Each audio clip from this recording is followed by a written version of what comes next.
திராவிட முன்னேற்ற கழகத்துக்கு எதிராக தமிழகத்திலே அதிக போராட்டங்களை நடத்தியவங்க யாரு? பாரதிய ஜனதா கட்சி. திமுகவுக்கு எதிராக அதிக டிஃபமேஷன் கேஸ் 1440 கோடி ரூபாய் யார் மேல இருக்கு? என் மேல. கடந்த 4 ஆண்டுகள்ல தமிழகத்தில் ஒரு கட்சி தலைவரின் மீது அதிக எஃப்ஐஆர் போட்டிருக்காங்க. நான் எனக்கு செகண்ட் காம்படிஷன் இல்ல, நான் தான் ஃபர்ஸ்ட். இந்த செகண்ட் ரேஸே இல்ல. எனக்கு போடப்பட்ட எஃப்ஐஆர்ல 10% கூட பின்னாடி இருக்கிற தலைவர் மேல போடல. வீட்டு கொடிக்கம்ப பிரச்சனை ஒன்னு அனலைஸ் பண்ணி பாருங்க. திராவிட முன்னேற்ற கழகத்தை தீர்க்கமாக எதிர்த்து தினமும் பேசுறது யார்? ஊழலை வெளியே கொண்டு வர்றது யார்? ஒரு ஊழலாக சுட்டி காட்டுவது யார்? இங்கிருந்து டெல்லிக்கும் அங்கிருந்து பிரச்சனையை தீர்ப்பது யார்? ஆனா என்ன பிரச்சனை? வாய் வியாபாரிகளுக்கு என்னன்னா, மாமனார் பணம் இருக்கு, கொளுத்து போய் கிடக்குறாங்க.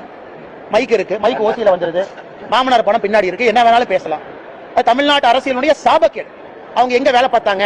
சர்வீஸ் பண்ணாங்களா? 10 ஆண்டு காலம் மத்திய அரசுக்காக உயிரை துச்சமன மதிச்சு புல்லட்டை எடுத்து நின்னாங்களா? கிடையாது.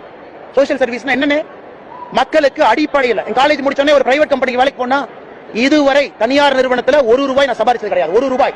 ஏன்?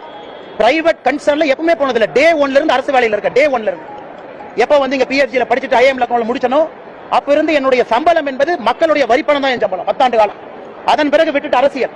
இதுவரை தனியார் நிறுவனத்திலிருந்து 1 ரூபாய் நான் சம்பளமா வேலை செஞ்சு வாங்கல. அப்ப யார் சர்வீஸ் பண்றாங்க? என்னுடைய சொந்த கம்பெனி நடத்துறேன். அந்த கம்பெனியுடைய சேலரி நான் வாங்குறது இல்லையே. சேலரி வாங்கினா கான்ஃபிளிக்ட் ஆஃப் இன்ட்ரெஸ்ட் வரும். நான் இன்னைக்கு பஞ்சாயத்து தலைவர் கூட கிடையாது. இதெல்லாம் நான் பேச மாட்டேன். தனிப்பட்ட பிரச்சனையா இருந்தாலும் நீங்க கேட்கிற கேள்விக்காக நான் பேசுறேன். சொந்த நிறுவனம் என்னுடைய பேர்ல இருக்கு. 40% நான் ஷேர் ஹோல்டர். அந்த நிறுவனத்துடைய மாச சம்பளத்தை நான் வாங்குறது இல்லையே. அதை ஒரு 4 பேர் பேசுவோம். இல்ல இந்த கம்பெனி போய் இங்க கான்ட்ராக்ட் போட்டாங்க, இந்த போட்டாங்க, அங்க போட்டாங்க. அதுவும் பண்றது இல்லையே. ஒரு நேர்மையாக ஒரு அரசியல்வாதியாக வாழ வேண்டும் என்று கொண்டிருக்கின்றேன். அப்புறம் எப்படி என்னை பத்தி கருத்து சொல்லானே? அண்ணா நான் யார் பேரையும் சொல்லல. கருத்து எப்படி சொல்லுவீங்க? கருத்து எப்படி சொல்லுவீங்க? திமுக கான்ட்ராக்ட் எடுத்தனா திமுக ஹைவேஸ் டிபார்ட்மெண்ட்ல என் கம்பெனி வந்து ரோடு போட்டுருக்காங்களா? என் சொந்தக்காரங்க யாராச்சும் இதுல இருக்காங்களா?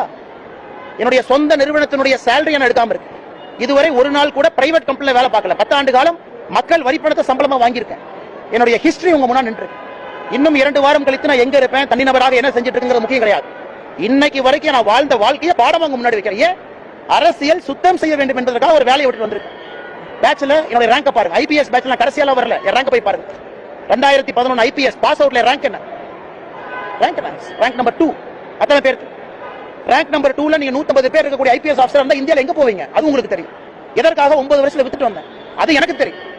நான் ஏதோ சராசரியாக அப்படியே தேய்ச்சிக்கிட்டு கல்யாணமா என் மாமனார் கொடுத்த காசுல வண்டி ஓட்டிக்கிட்டு அதுல நிறுவனத்தை நடத்திக்கிட்டு லாட்டரி வித்துக்கிட்டு இல்லனே, சொந்தமாக உழைச்சு உங்க முன்னாடி நின்னு சுயம்பாக பேசிட்டு இருக்கேன். எந்த காட்ஃபாதரும் கிடையாது. 0 காட்ஃபாதர். அதனால மிக பெருமையா இருப்பேன். கொஞ்சம் வாய்ப்பேச்சு அதிகம், எனக்கு கொஞ்சம் குறும்பு அதிகம், கொஞ்சம் தன்மானமும் வைராகியமும் கொஞ்சம் அதிகம். அப்பப்ப பிரச்சனை மாட்டிக்கிறேன். அதுக்காக பிரச்சனை வந்தாலும் தன்மானத்தையும் வைராகியத்தையும் விட மாட்டேன். எந்த பிரச்சனை வந்து தனி மனிதனாக விவசாயம் செஞ்சாலும் திரும்ப வந்துகிட்டே தான் இருக்கு.